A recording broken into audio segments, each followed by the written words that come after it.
പ്രഭാഷകൻ 50. പ്രധാന പുരോഹിതൻ ശിമയോൻ.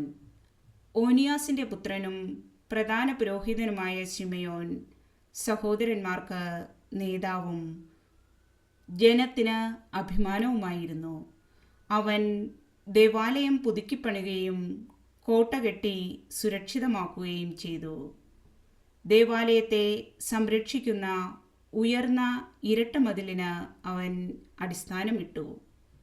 അവൻ്റെ കാലത്ത് സമുദ്രം പോലെ വിശാലമായ ഒരു ജലസംഭരണി കുഴിച്ചു.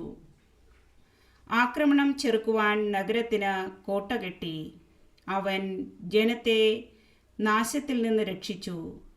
ശ്രീകോവിലിന് പുറത്തു വരുന്നവരെ ജനം പൊതിയുമ്പോൾ അവൻ എത്ര മഹത്വപൂർണനാണ്.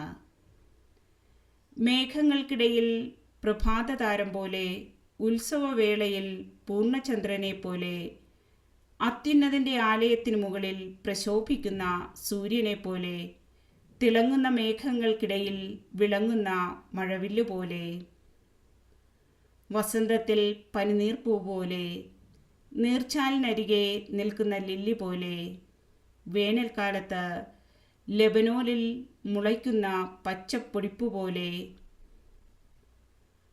ധൂപകലശത്തിൽ പുകയുന്ന സുഗന്ധദ്രവ്യം പോലെ, രത്നഖചിതമായ സ്വർണ്ണത്തളിക പോലെ, കായ്ച്ചു നിൽക്കുന്ന ഒലിവ് പോലെ, മേഘം ഒരുങ്ങുന്ന ദേവദാരു പോലെ അവൻ പ്രശോഭിച്ചു.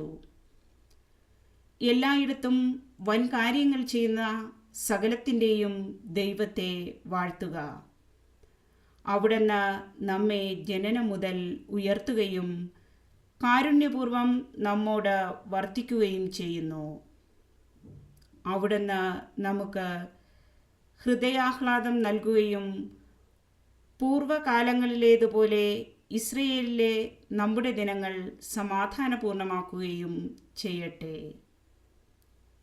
അവിടുന്ന് നമ്മുടെ മേൽ കാരുണ്യം വർഷിക്കുകയും ഈ നാളുകളിൽ നമ്മെ രക്ഷിക്കുകയും ചെയ്യട്ടെ.